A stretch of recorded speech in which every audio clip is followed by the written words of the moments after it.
आप सभी को मेरा प्यार भरा सादर प्रणाम and welcome to my channel. सनातन धर्म में तुलसी के पौधे को बेहद पवित्र और धार्मिक माना जाता है। कार्तिक मास के शुक्ल पक्ष की द्वादशी तिथि को तुलसी विवाह होता है और इससे एक दिन पहले देव उठनी एकादशी का व्रत रखा जाता है।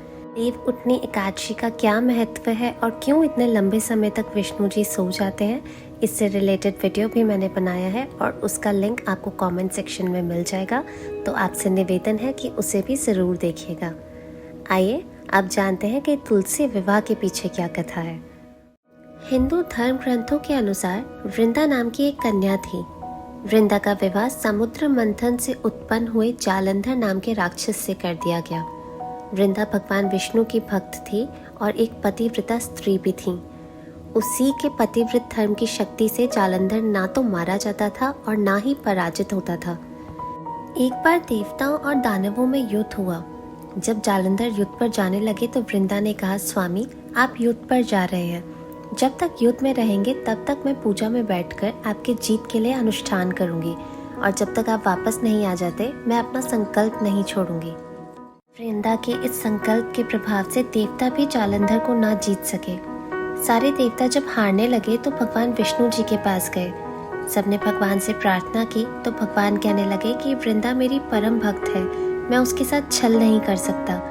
इस पर देवता बोले, भगवान दूसरा कोई उपाय भी तो नहीं है, अब आप ही हमारी मदद कर सकते हैं। तब भगवान ने जालंधर का ही रूप रखा और वृंदा के महल में पहुंच गए। जैसे ही वृंदा ने अपने पति को देखा, वे तुरंत पूजा में से उठ गई और उनके चरण छू लिए। जैसे ही उनका संकल्प टूटा, युद्ध में देवताओं ने जालंधर को मार दिया और उनका सिर काटकर अलग कर दिया।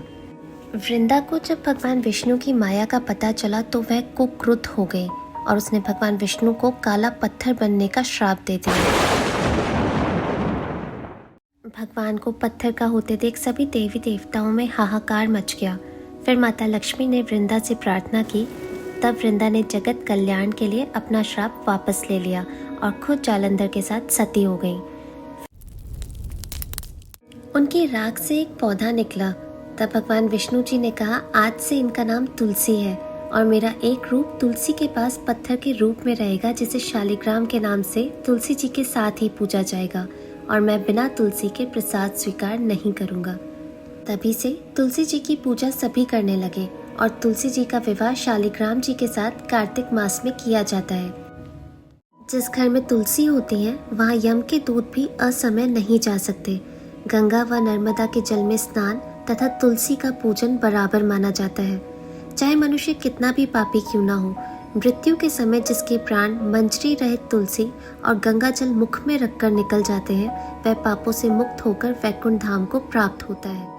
अगर आपको ये कहानी अच्छी लगी हो तो प्लीज़ इसे लाइक कीजिए, ज़्यादा से ज़्यादा लोगों के साथ शेयर करें और कमेंट्स में लिखकर ज़रूर बताइए कि और किस विषय में आप कथा सुनना चाहते हैं। चैनल को सब्सक्राइब करना मत भूलिएगा। धन्यवाद।